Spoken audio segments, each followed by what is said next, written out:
Todos encontraram Mateus capítulo 24, versículo 24? Fala comigo. Glória a Deus, vamos lá. A Bíblia diz assim: pois aparecerão falsos cristos e falsos profetas, que realizarão grandes sinais e maravilhas, para, se possível, enganar até os eleitos. Para, se possível, enganar até os eleitos. Agora voltem comigo até Jeremias capítulo 2. Jeremias capítulo 2, depois de Isaías. Obrigado, Márcio, Deus abençoe, meu irmão.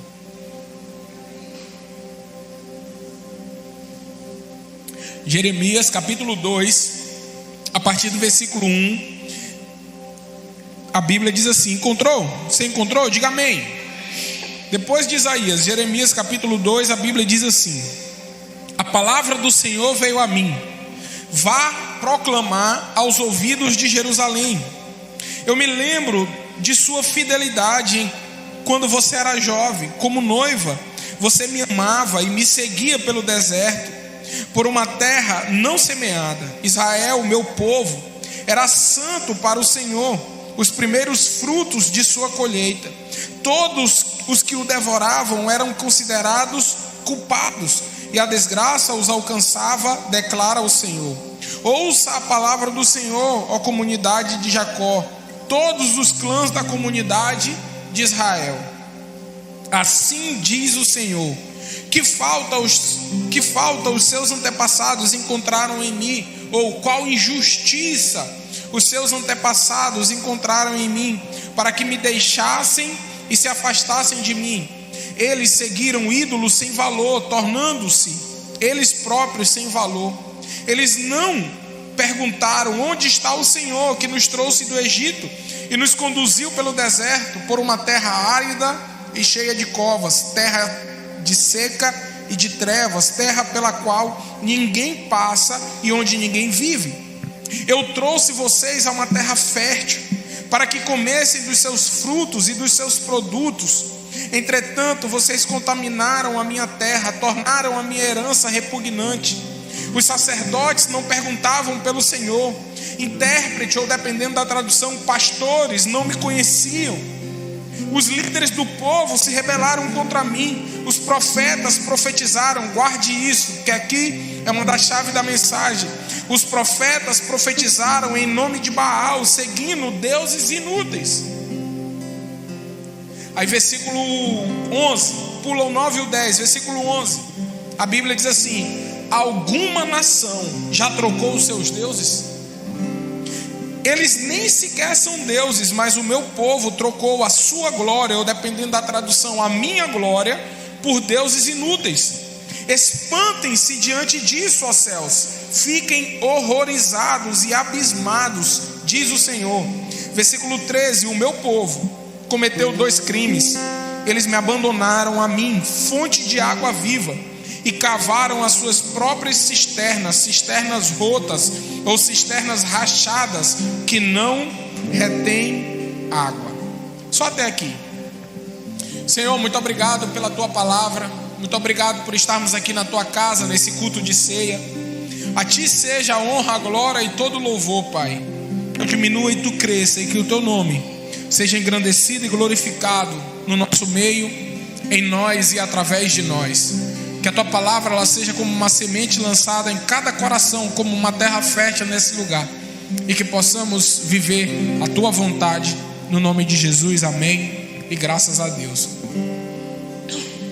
Meus irmãos, aqui é uma palavra, fiz questão de ler Jeremias. Na verdade eu teria que ler todo o capítulo, a gente vai falar até um pouco o capítulo 3, mas ia ficar muito extensa, então eu li apenas esses versículos aqui. Jeremias, ele foi um profeta que profetizou há aproximadamente 50 anos. O seu ministério durou, profético, aproximadamente 50 anos. E o que é difícil é porque ele profetizou no pior tempo do povo de Israel. É quando o povo de Israel está negando ao seu Deus, ao Deus Todo-Poderoso, e aderindo, e presta atenção um pouco nessa introdução, aderindo a deuses de outras nações, aos deuses das nações vizinhas. E enquanto Deus está levantando um profeta, e a Bíblia diz no capítulo 1 de Jeremias que Jeremias diz assim: Senhor, eu sou muito jovem. E Deus diz para ele: eu te conheço desde antes de você nascer. Eu vou colocar as minhas palavras na tua boca e você vai profetizar ao povo.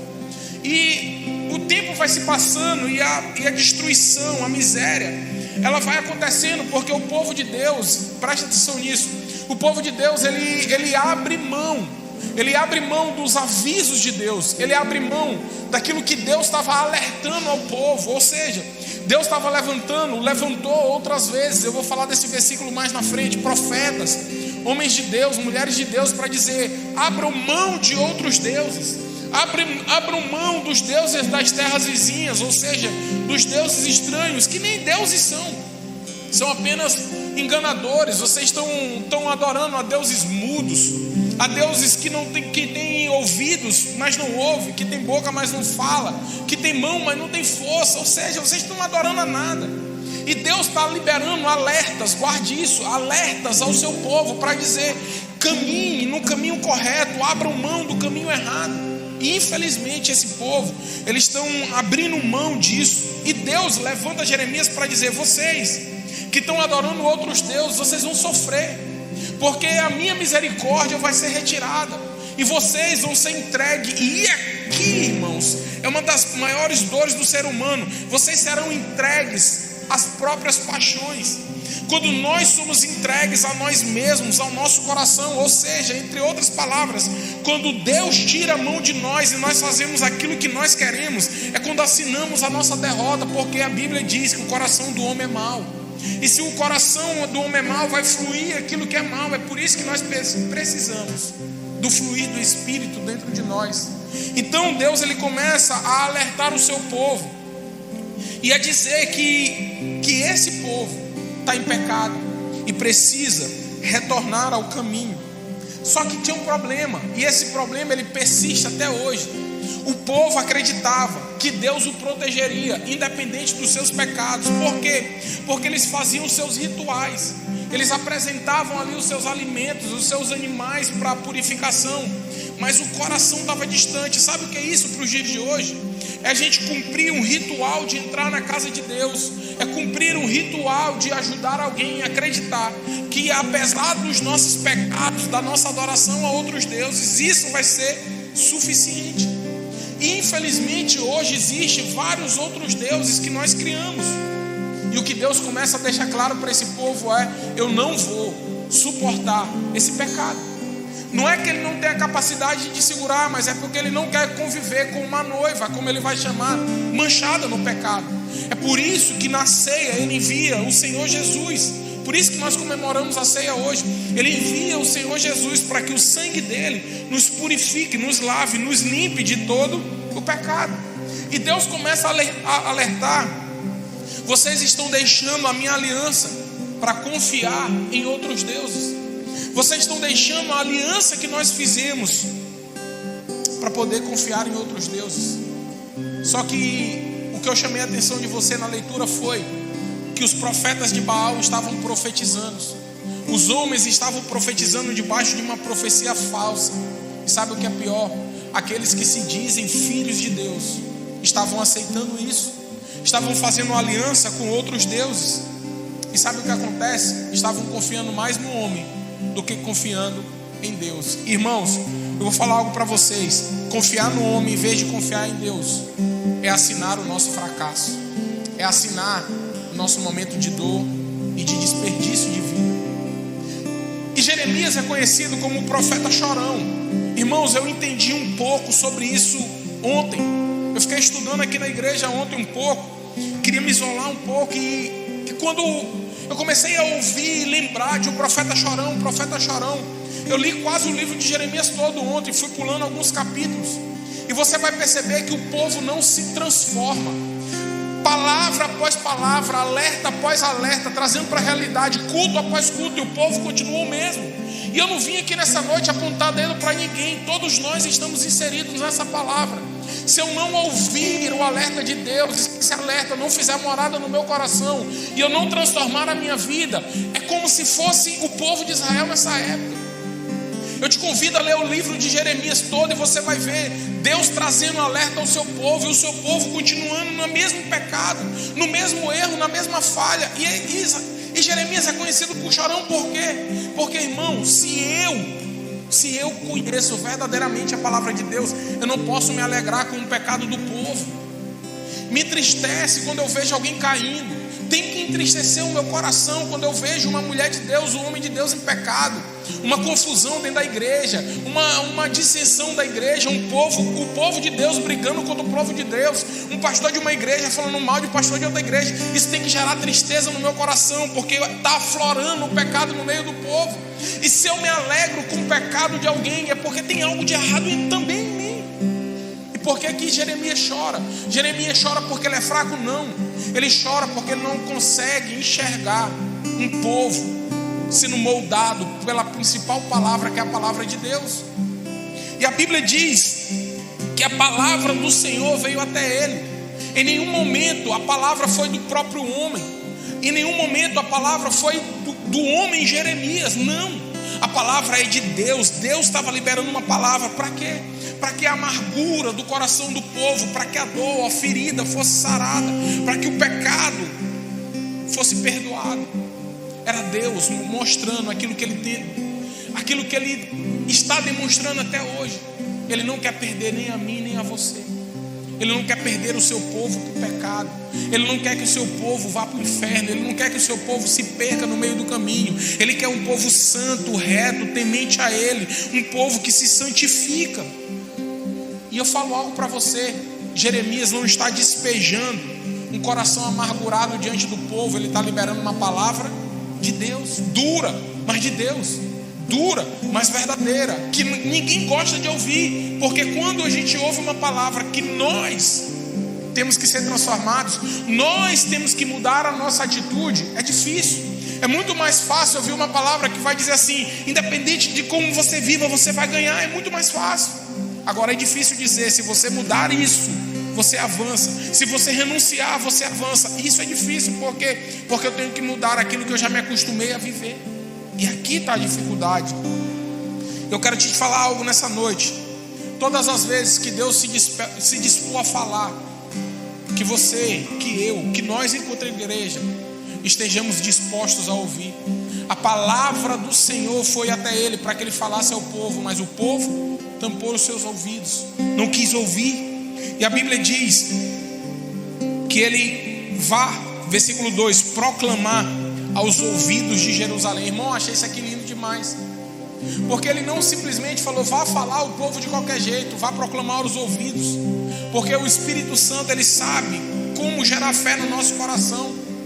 Ele não queria simplesmente apontar o pecado das pessoas, como não é meu interesse. Eu não vivo debaixo da lei. O meu interesse não é chegar aqui e dizer: todos vocês são pecadores, eu sou santo, porque isso não é verdade.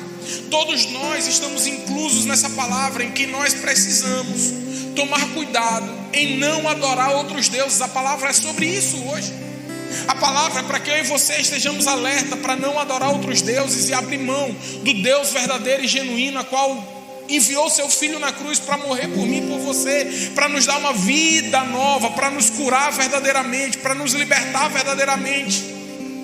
E ele vá, proclame ao povo, porque a palavra de Deus, ela não é para exaltar homem, não é para exaltar instituição, é para exaltar a Ele mesmo e para nos tirar do engano e do erro. Ele queria falar aos ouvidos, por quê? Porque a Bíblia diz que a fé, ela vem pelo ouvir, e ouvir a palavra de Deus. E começa talvez a parte triste para mim do texto. No versículo 2, acompanha na tua Bíblia, ele diz assim: eu me lembro da sua fidelidade quando você era jovem. Você me amava e me seguia pelo deserto. Olha como está caído o povo de Israel. Eu me lembro da sua fidelidade quando você era jovem. Quando começou, antigamente vocês eram fiéis a mim. Antigamente, aqui ele está dizendo ao povo de Israel, e agora nós precisamos fazer esse exercício.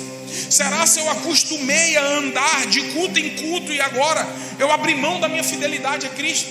Será se Deus falando conosco hoje, Ele vai dizer: filho, tu és fiel? Ou Ele vai dizer: filho, filha, eu me lembro de quando tu eras fiel?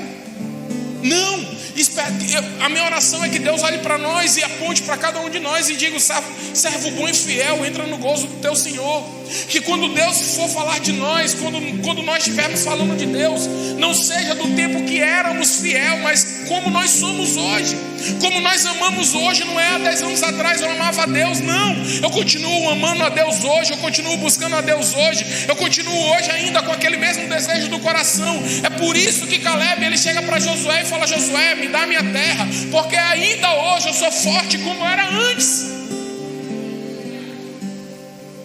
Que possamos chegar no final da nossa vida amando mais a Deus do que amamos hoje. Que possamos chegar no final da nossa vida fiel a Deus mais do que somos hoje. Deus começa a abrir seu coração à nação de Israel e dizendo: eu lembro quando vocês eram fiéis, eu lembro quando vocês me amavam. Era antigamente, não é mais hoje. E quão triste é descobrir que uma nação, uma igreja, um irmão, uma irmã era fiel e não é mais, amava a Deus e não ama mais. E ele diz assim: você me amava e me seguia pelo deserto, você me amava e me seguia pelo deserto, no tempo que você era fiel. Por quê? Porque eles seguiram a nuvem de dia, a coluna de fogo de noite. Seguiam a Deus no deserto, independente dos seus erros. Vocês me amavam. Deus tirou eles do Egito, da escravidão, e começou a caminhar com eles no deserto. Uma nação que até errou e falhou. Guarde isso que eu vou te falar. Uma nação que errou e falhou adorando outros deuses, mas continuaram na presença, não abandonaram a Deus. Mas agora eles estão abandonando a Deus, e Deus está levantando o profeta para dizer: vocês estão me abandonando, vocês estão abrindo mão da minha presença. Vocês agora me amavam, não me amam mais, andavam comigo, não andam mais, eram fiéis, não são mais.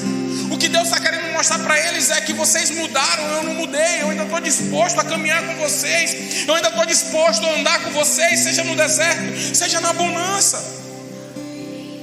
Deus tirou esse povo da escravidão. Eles até falaram em retornar para o Egito, mas não retornaram. Eles até sentiram o desejo de comer aquilo que tinha no Egito, mas não voltaram para lá. Só que agora o povo, infelizmente, está abandonando a Deus. Mas sabe o que Deus está chamando a atenção aqui? Deus está falando para eles assim: vocês andaram comigo no deserto, no tempo de prova, no tempo de dificuldade, vocês andaram comigo. Só que agora estão na bonança, estão na terra que eu coloquei vocês. E porque vocês estão na bonança, agora vocês abriram mão da minha presença. Esse é um pecado que nós cometemos até hoje. Quantas pessoas recebem aquilo que pediram de Deus e se afastam dele? Mas sabe o que a palavra está dizendo? Deus está dizendo para eles assim: quando vocês dependiam da minha provisão, eu nunca deixei falhar. Porque no deserto eu colocava nuvem de dia, coluna de fogo de noite. Quando pediram carne eu enviei, quando precisavam de água eu feria a rocha. Sempre o povo de Deus no deserto, eles não tinham. Por quê? Porque no deserto não se planta, não se colhe, depende de Deus. E é isso que Deus está falando com eles: enquanto vocês dependeram de mim, eu sempre correspondi a vocês. Mas agora que vocês têm uma possibilidade de plantar e de colher, vocês me abandonaram. Você me amava e me seguia pelo deserto, e o deserto não fez o povo abandonar a Deus, e tampouco o Deus abandonar o seu povo. Não havia problema que impedisse de amar a Deus e Deus amar o seu povo. E ele continua dizendo, olha que lindo, capítulo 2, versículo 3. Ele diz assim: Israel, meu povo, era santo para o Senhor. Agora deixa eu falar algo para você. Israel está em pecado aqui, sim ou não? Sim. Mas olha o que Deus diz: Israel, o meu povo. Ele não diz Israel, o meu ex-povo, porque ele não conta em perder a sua nação, ele não conta em perder cada um de nós. O que eu quero falar para você hoje é que, independente do pecado, nós estamos aqui para buscar a Deus e entender que temos um Deus que não veio para nos apontar pecado, mas para alcançar, para liberar através do seu Filho Jesus a sua misericórdia e a graça, para que nós saiamos do pecado, porque é isso que Ele não quer, que nós vivamos no pecado. Ele quer que eu e você vivamos em santidade, em retidão. Ele diz: Israel, meu povo, era santo, era santo, era santo. Eram os primeiros frutos da minha colheita, ou seja, eram as minhas primícias. Eles tinham um valor. Deus não considerava o seu povo como perdido. Ele ainda queria restaurar Israel, assim como Ele não considera nenhum de nós aqui nessa noite como perdido. Ele ainda deseja nos restaurar, para que eu e você tenhamos vida e vida em abundância, tenhamos uma verdadeira alegria em Cristo Jesus. Oh, aleluia, aleluia. E Deus diz algo, meu irmão, isso aqui é muito forte, versículo 5: assim diz o Senhor, que falta, ou que transgressão, ou que injustiça, dependendo da tradução, que falta os seus antepassados encontraram em mim, para que me deixassem e se afastassem de mim. Irmão, quantas pessoas estão se afastando da igreja, se afastando de Deus, colocando culpa na igreja, colocando culpa nas pessoas que estão à frente. Eu concordo que tem muitos aí trabalhando para que pessoas se afastem da igreja, se dizendo pastores. Eu sei disso. Eu sei que os homens dentro da igreja têm suas falhas e têm seus erros. Eu sei disso. Eu também tenho olhos, eu também vejo internet, eu também conheço história, eu também leio, eu também fico por dentro. E isso, eu não posso dizer aqui que somos perfeitos, somos falhos. Mas qual é o problema em Deus? Qual é o pecado em Deus? Qual é o erro em Deus? Homens e mulheres dentro da igreja são falhos, eu sei disso. Pessoas que se dizem cristãos e não são, pessoas que se dizem bons e não são, aparentam aquilo que não são verdadeiramente. Mas que falta nós encontramos em Deus, que erro nós encontramos em Deus. Deus não errou, Deus não falhou, Deus não pecou, em nenhum momento Deus abandonou o seu povo. E por que vamos usar uma desculpa de que eu não vou mais na igreja, diz que eu não vou mais fazer isso, eu não vou mais fazer aquilo? E eu te falo, indiretamente nós estamos alimentando isso.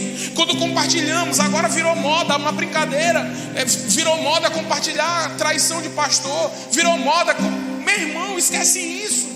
Usa a sua rede social, usa aquilo que você tem para coisa boa.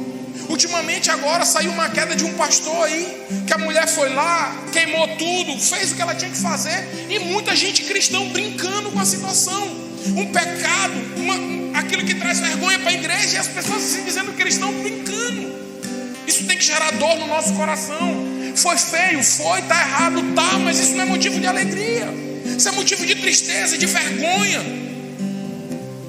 Nós não podemos nos alegrar disso, porque aqueles que já estão feridos dentro de casa vão falar: olha aí, a igreja está cada dia pior, está cada dia pior, e ficará cada dia pior. Mateus capítulo 24, versículo 24. Falsos profetas que vão profetizar e vão enganar até, se possível, os eleitos. Irmãos, deixa eu falar algo para você que dói meu coração, mas é verdade. Daqui para o final dos tempos só piora, só piora, não melhora não. O que melhora somos nós em Cristo Jesus. Se eu e você estamos em Cristo Jesus, nos tornamos uma nova criatura, começamos a exalar o amor de Cristo, a fidelidade de Cristo. Não importa quantos estão piorando, mas nós temos que decidir: em Cristo Jesus eu sou uma nova criatura. Mas não haverá paz. A Bíblia diz: ai daquele que diz que haverá paz, porque não haverá. A paz é uma paz quando eu me deito e durmo em Cristo, o príncipe da paz. Mas paz mundial não existe. Não existe. Sem fome não existe. Sem dor não existe. Isso é fruto do pecado. Só tem a piorar. E eu não sou profeta do caos, isso é a realidade. Para que eu vou me iludir você? O que nós precisamos somos nós mesmos, melhorar em Cristo Jesus. E Deus está dizendo: que falta vocês encontraram em mim para que me deixassem e se afastassem de mim? Eu não tenho culpa de nada. Eu estou desde o começo, vocês como a minha primícia, me dispondo a transformar vocês em algo bom. Por isso que cheguemos diante de Deus e possamos, no nome do Senhor Jesus, reconhecer as nossas falhas, porque a Bíblia diz que aquele que o confessa e deixa alcança misericórdia.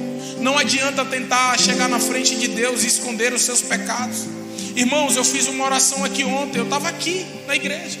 Falei: Senhor, abre os meus olhos para aquilo que eu estou fazendo que não te agrada. Eu quero te pedir perdão hoje. Eu não quero continuar com pecado oculto. Eu não quero continuar com pecado particular. Porque a Bíblia diz que o povo de Deus nessa época, as mulheres de Jacó fizeram isso. Pegaram os seus deuses particulares, familiares.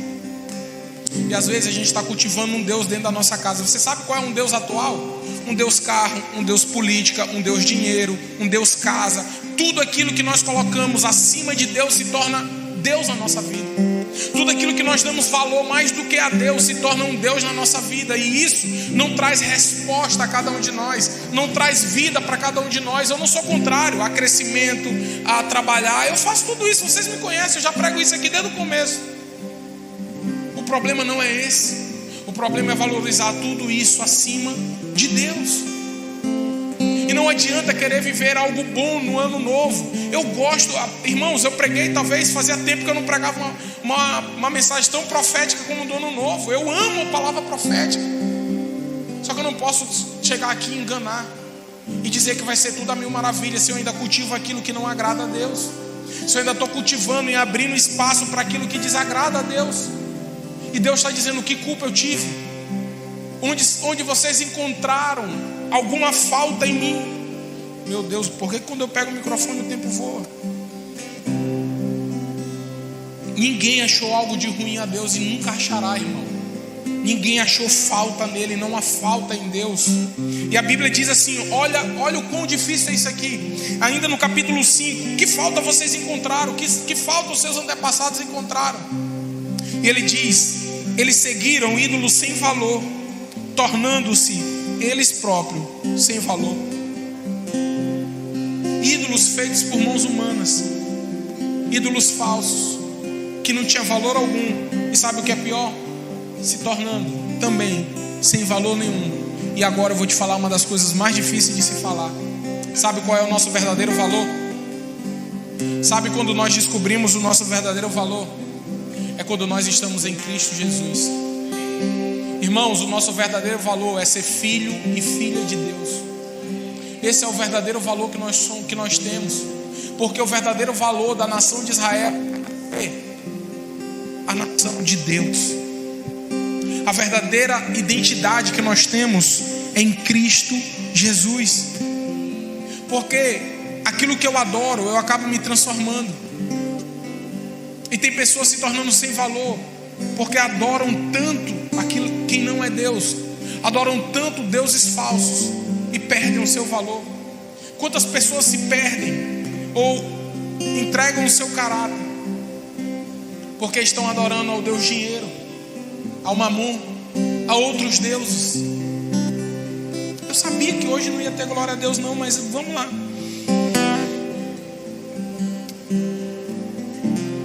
O valor de Israel era ser considerado povo de Deus, e o nosso real valor é ser filho de Deus. Irmãos, entendam que nada mais vai valorizar você do que você ser reconhecido como filho e como filha de Deus. Você pode ter o maior diploma da terra, você pode conquistar o ponto mais alto da terra. Sabe o que a Bíblia diz em Mateus capítulo 6, do versículo 19 ao 21? Não ajunteis tesouro na terra. Não ajunteis tesouro na terra, onde a traça e a ferrugem tudo consomem, e onde os ladrões minam e roubam. Mas ajuntais tesouro no céu, onde nem a traça nem a ferrugem consomem, e onde os ladrões não minam e nem roubam. O nosso valor, genuinamente, é cultivar aquilo que Cristo tem para cada um de nós. Irmãos, essa mensagem de hoje não é para dizer que você é igual à nação de Israel, que não está ouvindo a Deus, mas é para alertar você que Deus vai continuar mandando pessoas para dizer: viva o verdadeiro caminho, abra mão dos caminhos errados. Valorize quando você tem um lugar para alguém te dizer: abra mão do seu ego, abra mão daquilo que você acha que é certo, porque ninguém, guarde que eu vou te falar, é suficientemente bom para chegar diante de Deus e dizer: Deus, eu sou bom. Ninguém faz nada de bom o suficiente para dizer: Senhor, eu sou bom. É a graça, é a misericórdia de Deus que nos alcançou. Ninguém aqui é suficiente bom para dizer: pelas minhas ações eu sou salvo. É a graça e a misericórdia de Deus. E sabe o que Deus diz? Irmão, isso aqui é muito dolorido. Versículo 6. Eles não perguntaram: onde está o Senhor que nos trouxe do Egito e nos conduziu pelo deserto? Eles estão num pecado tão grande que eles não se importam nem saber de onde Deus está. Eles chutaram o balde de tal forma que para eles não importa onde Deus está. E Deus está dizendo assim: eles nem perguntam onde está o Deus que nos tirou do Egito e e nos levou para uma terra que frutifica. Porque o povo, a Bíblia diz aqui, eu continuando, que nos conduziu por uma terra árida e cheia de covas, terra seca e de trevas, pela qual ninguém anda e onde ninguém vive. Sabe o que Deus fez? Deus pegou o seu povo. Agora que eu vi o remédio. Deus pegou o seu povo e caminhou pelo seu povo pelo pior lugar, pelo lugar que ninguém vive, ninguém anda, e sustentou o seu povo para provar que Ele não vai nos abandonar e que Ele não nos abandona. Porém, Ele quer que dependemos dEle, que sejamos dependentes dEle. Como o filho depende do pai, como uma filha depende da mãe. E Deus em nenhum momento está apontando o dedo para você, dizendo que você não presta, apontando o dedo para nós, dizendo que a gente não presta, não vale para nada. O que Ele quer é que eu e você decidamos viver em fidelidade, em retidão, em amor. Porque, irmãos, eu vou falar algo para você. Eu não conheço ninguém no pecado que diz que está zangado. Porque o pecado dá um prazer. Se não desse prazer, ninguém fazia. Só que o que Deus quer é que a gente renuncie o pecado.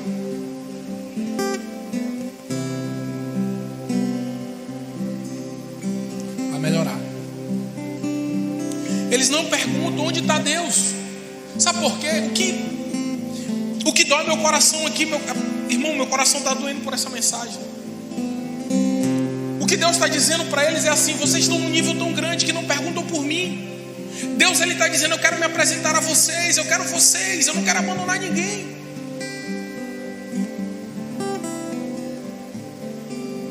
Ninguém pergunta onde está Deus. Você, na situação que você está, tem perguntado: Deus, onde tu estás? Eu te garanto que os seus olhos estão abertos, que o seu poder ainda alcança todos nós. Por isso, quando necessário for, pergunte: Deus, onde tu estás?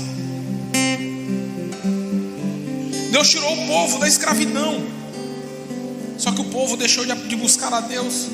Deus conduziu por uma terra árida, seca, que ninguém anda e ninguém vive, mas Deus estava lá provendo todas as coisas. E eu quero te mostrar algo. Esse povo viveu o que todos nós hoje queríamos viver. Vou te provar. O povo saiu do Egito, ou seja, saiu da escravidão.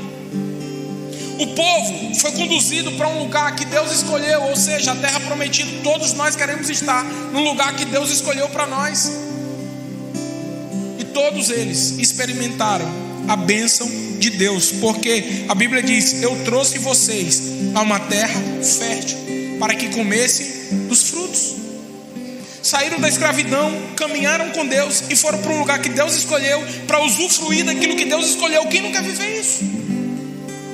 Mas eles abandonaram a Deus. E eu posso estar falando aqui com pessoas que estão ainda no primeiro nível da escravidão, outros que estão passando pelo deserto. Mas eu quero liberar uma palavra profética para você. Deus, assim como sustentou o povo de Israel, Ele nos sustenta também. Pode estar árido, pode estar seco, pode estar difícil, pode estar o sol escaldante, um frio, mas Ele continua com você. Só não abandone a Ele quando Ele te colocar numa terra que emana leite e mel, para quando você começar a comer do fruto. E a Bíblia diz: eu trouxe vocês para uma terra fértil, entretanto contaminaram a minha terra. Olha que interessante, gente, tudo na Bíblia é perfeito. Deus não disse assim: eu levei vocês. Deus disse: eu trouxe. É sempre demonstrando o interesse de Deus, de estarmos junto dEle. Deus não disse: eu vou te levar para o deserto, não. Deus não disse: eu vou te abandonar no deserto, não. Eu não vou te levar para uma terra que manda leite, não. Eu te trouxe. Eu estava aqui. Aquela terra era boa porque Deus estava lá. O céu é bom porque Deus está lá. A nossa casa é boa porque Deus está lá. A nossa vida é boa porque Deus, pela sua grandiosidade, decidiu morar dentro de nós através do Espírito Santo. Por isso nós temos coisas boas. Aleluia. Só que eu quero te mostrar, irmão, infelizmente, eu falo isso debaixo de muito temor. A partir do verso 8, tem sido a situação da igreja brasileira. Eu não estou falando de um ministério, eu estou falando da situação da igreja brasileira. Os Os sacerdotes não perguntavam pelo Senhor. Os intérpretes não conhecem a Deus. Os líderes do povo se rebelaram contra o Senhor. E por fim, os profetas profetizavam em nome de Baal, seguindo deuses inúteis. Deixa eu falar isso aqui com você. Olha o nível, olha a realidade do povo, o tanto que abandonaram a Deus. Todos os ministérios que tinham disponíveis para falar em nome de Deus estavam abandonados. E qual é a realidade? Tem pessoas profetizando em nome de Baal, e tem cristãos sendo enganados. Tem pessoas, e por isso que eu li Mateus 24, porque no final do tempo vão se levantar falsos profetas, falsos pastores, e vão profetizar em nome de Deus, e enganará, se possível, até os eleitos, os conhecedores da palavra. Por isso que eu amo os bereanos. Quando eles pregavam, eles iam na Bíblia para saber: pastor, onde é que tem essa história dos bereanos? Qual é o livro?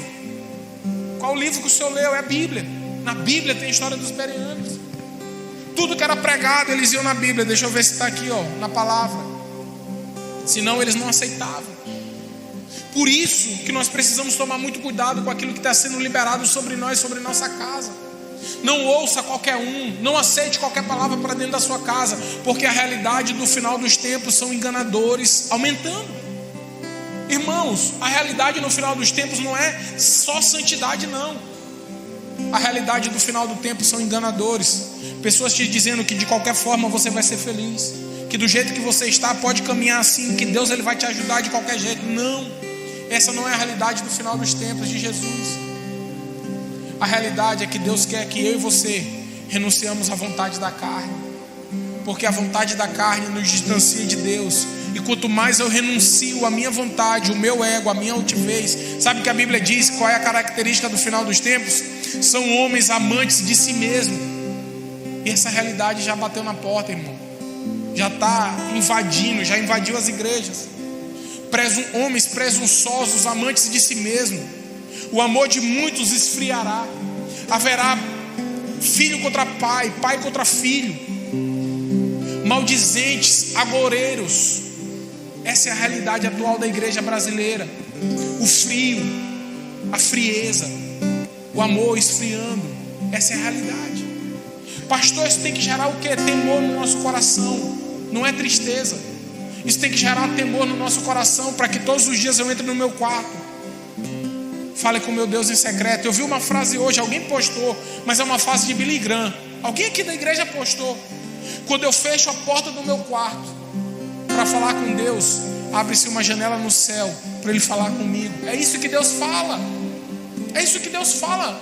Entra no teu quarto, fala com teu Deus em secreto. E o que eu quero não é chegar aqui e dizer que você é pecador, irmão. O que eu quero é que eu e você reconhecemos que tem um Deus que quer falar conosco, que quer agir apesar dos nossos pecados, mas Ele não quer que eu e você cultivamos deuses dentro da nossa casa, deuses falsos, enganadores, porque a realidade são de homens cada dia mais se dizendo aquilo que não são.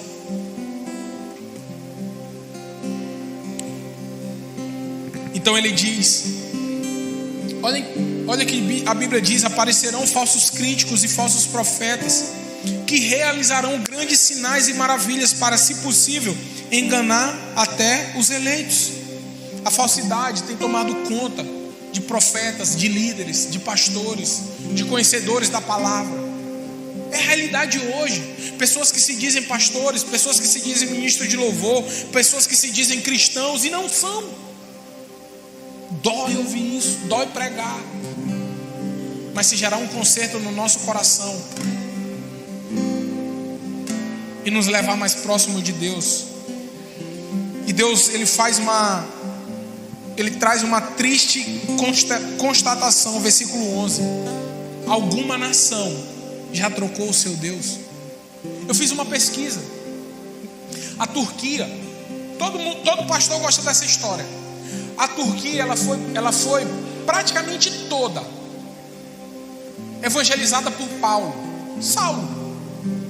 E hoje a Turquia é 99% muçulmana. O Islã, o muçulmano, tomou conta da Europa. Hoje o nome Mohamed é o nome mais registrado na Inglaterra e em alguns países da Europa. E Deus está dizendo: alguma nação já trocou o seu Deus? Por que isso? Porque antigamente esse povo vivia numa guerra normal, natural. E quando uma nação vencia outra nação, subjugava o seu povo. Quando não matava o povo, obrigava o povo a adorar o seu Deus. E Deus está dizendo assim: essas nações não trocavam o seu Deus, continuavam adorando o seu Deus.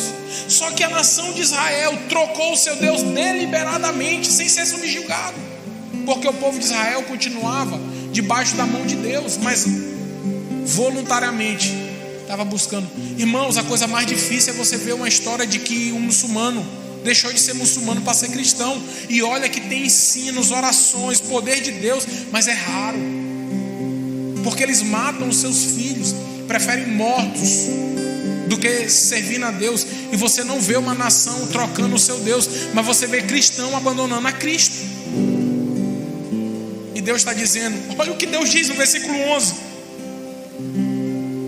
o meu povo trocou a sua glória, ou trocou a minha glória. Sabe o que é trocar a glória? E aqui eu entro na ceia. O povo de Deus abre mão de Jesus. A glória de Deus é Jesus. Pastor, que heresia é essa? Hebreus capítulo 1, versículo 1 ao versículo 3. Há muito tempo Deus falou muitas vezes e de várias maneiras aos nossos antepassados por meio dos profetas. Mas nesses últimos dias falou-nos por meio do Filho. O Filho é Jesus, a quem constituiu o herdeiro de todas as coisas e por meio de quem fez o universo. O Filho é o resplendor da sua glória. Jesus é glorificado por meio do Filho. Deus é glorificado por meio do Filho. Por isso que ninguém vai a Deus se não for por meio de Jesus Cristo. É através de Jesus, irmãos. Não há outros deuses. Não existe Deus isso, Deus aquilo. Não, só há um Deus. Um Deus a quem nós devemos seguir. E essa deve ser a nossa reflexão de hoje. Eu vou caminhar para encerrar. Qual é a nossa reflexão de hoje? Quantos deuses nós estamos seguindo? Porque tem gente que faz do pastor um Deus, tem gente que faz do padre um Deus, tem gente que faz, sei lá, de outras coisas um Deus. Quantos deuses nós estamos seguindo? Ou se nós estamos seguindo apenas um Deus?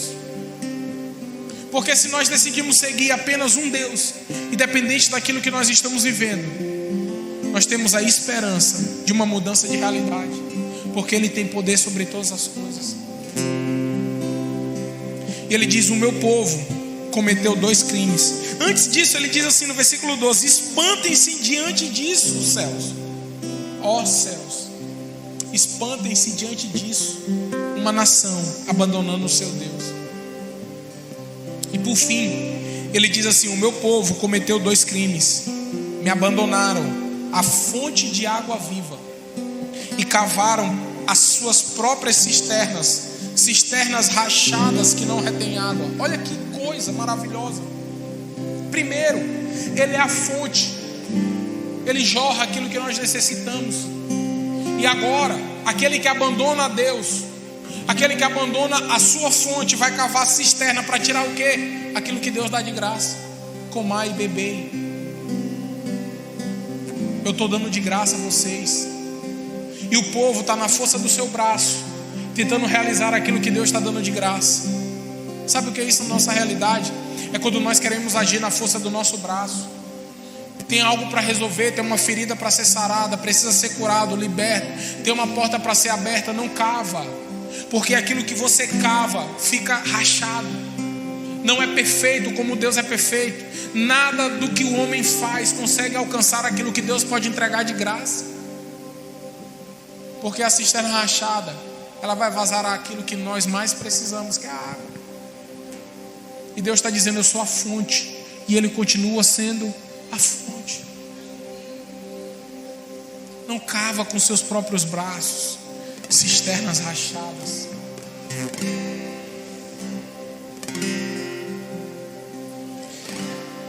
O resultado disso é é que as cisternas, elas não funcionam para o que foram criadas. E da mesma forma são os ídolos.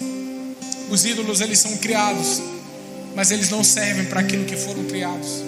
Por isso que o salmista diz: tem boca, mas não fala. Tem olhos, mas não vê. O nosso papel nessa noite, irmãos, é pedir perdão ao Pai. E Deus diz assim no versículo 19: meu Deus,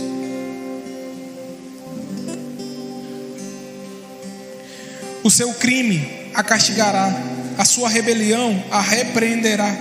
Compreenda e veja como é mau e amargo abandonar ao Senhor. Versículo 19: como é mau e amargo abandonar ao Senhor. Longe de Deus, irmãos, longe da presença, não há satisfação. Longe da presença não há alegria. É amargo, é mau abandonar ao Senhor. E por fim, versículo 13 do capítulo 3. Aqui é o Deus que nós servimos. Ele diz assim: reconheçam o seu pecado. Reconheçam o seu pecado. Você se rebelou contra o Senhor, seu Deus, e ofereceu os seus favores a deuses estranhos. O que tem de errado em nós nessa noite? Que possamos colocar diante de Deus e falar: Senhor, eu errei, eu pequei. Senhor, perdoa os meus pecados. Senhor, perdoa os meus erros, as minhas falhas. Porque eu vou repetir essa frase: nós não somos bons o suficiente para cobrarmos algo do Senhor. Versículo 13: reconheçam o seu pecado. Reconheçam quando murmuram. Reconheçam quando pecam. Reconheçamos quando colocamos o nosso ego acima de Deus. Reconheçamos quando fechamos o nosso coração para quem Deus é. E por fim, aleluia por isso aqui. Aleluia por isso aqui. Versículo 14: voltem, filhos. A tradução que eu digo tem assim: voltem, filhos rebeldes, pois eu sou o Senhor de vocês, declara o Senhor. Em nenhum momento Deus está dizendo: continue no pecado, continue morrendo, continue que vocês vão para o inferno. Ele está dizendo: vocês pecaram, vocês me abandonaram, vocês fizeram outros ídolos, vocês erraram, vocês abandonaram, vocês arrebentaram os frutos que eu dei para vocês, vocês estão todo errado, mas voltem-se para mim. Ou seja, eu não abandono vocês. Eu quero que vocês entendam que vocês não estão caminhando para o erro, para o pecado, mas eu quero vocês de volta. Eu quero vocês. Voltem, irmãos, olha como Deus diz: voltem, filhos. Agora Ele não simplesmente diz voltem povo, Ele diz voltem filhos. Voltem filhos, voltem filhos. Em nenhum momento Deus quer nos perder. Ele sabe todo o nosso caminho de pecado até agora, mas Ele sabe também, e por isso Ele enviou o seu Filho Jesus. Ele sabe também o caminho do perdão. Nessa noite eu não vim pregar sobre o que é mais pecado ou menos pecado. Eu não vim pregar sobre quem é mais pecador ou menos pecador. Eu não vim apontar o dedo para você e dizer que você vai para o inferno. Não, irmão. Eu vim aqui nessa noite te dizer que Deus sabe todo o nosso caminho do pecado, mas por ser um culto de ceia, Ele enviou o seu Filho Jesus. E é por isso que nós estamos aqui agradecendo a Ele, para que não caminhemos, para que enquanto igreja não nos abraçamos, não venhamos nos abraçar, não carregamos, ídolos que não nos leva para lugar nenhum. Que essa noite de reflexão você possa perceber aquilo que está impedindo o seu nível de comunhão com Deus, aquilo que te afasta da presença de Deus, porque alertas Deus vai mandar. E eu já falei isso para Deus: Senhor, usa-me. Irmãos, é difícil para um pastor pregar uma mensagem dessa, você não tem noção. Sabe por quê? Porque sabe o que tem no nosso coração? É pregar que vai ter cura, milagre, maravilha. É ver pessoas se levantando, pessoas que chegam aqui tristes, mas que saiam daqui logo alegres com a sua oração respondida. É isso que a gente quer ver o tempo todo. É difícil pregar essa mensagem. Mas ela é necessária, sabe por quê? Porque eu me sentiria um enganador aqui hoje, depois de Deus falar comigo e falar para vocês que tudo vai ser às mil maravilhas, porque não vai ser, irmão. Eu me sentiria um enganador, um falso profeta, um falso homem de Deus, falar para você que 2025 vai ser o melhor ano da nossa vida se a gente continuar com o nosso pecado. Porque num culto de ceia é um culto que a gente agradece o sacrifício de Jesus Cristo na cruz. E o sacrifício de Jesus Cristo na cruz é para dizer para mim e para você que há perdão de pecado. Agora eu não posso profetizar sobre a vida daqueles que querem continuar no pecado. Eu me entristeço. Imagina Deus. Eu sei que hoje eu decidi, Senhor, perdoa os meus pecados. Gera temor no meu coração. Por isso que em Apocalipse ele diz: lembra de onde caíste, volta ao primeiro amor. Volta ao primeiro amor. E eu falei isso para Deus, eu falei: Senhor, que queime no meu coração o primeiro amor. É isso que eu quero viver todos os dias da minha vida. Que o meu final seja melhor do que o meu começo. Que o final da Renovo, quando Jesus voltar, seja melhor do que o começo dela. Porque o que Deus se alegra é o fim das coisas, melhor do que o começo delas. Que melhor do que como iniciar 2025 seja como vai terminar 2025. Irmãos, para algumas pessoas 2025 começou da melhor forma possível, para outros começou da pior forma possível. Mas o que vai melhorar mesmo é como vai chegar no final dele. Que o final de 2025 seja um final de amor, de retidão, de santidade, de resposta de oração. Por quê? Porque decidimos abandonar os nossos deuses. Eu te falo e eu profetizo segundo a palavra de Deus, que possamos abandonar o nosso pecado, porque o final da nossa vida será melhor do que o início dela. O final do nosso ano será melhor do que o início dele, porque nós decidimos abandonar o nosso pecado. E muitas vezes está sutil, irmão.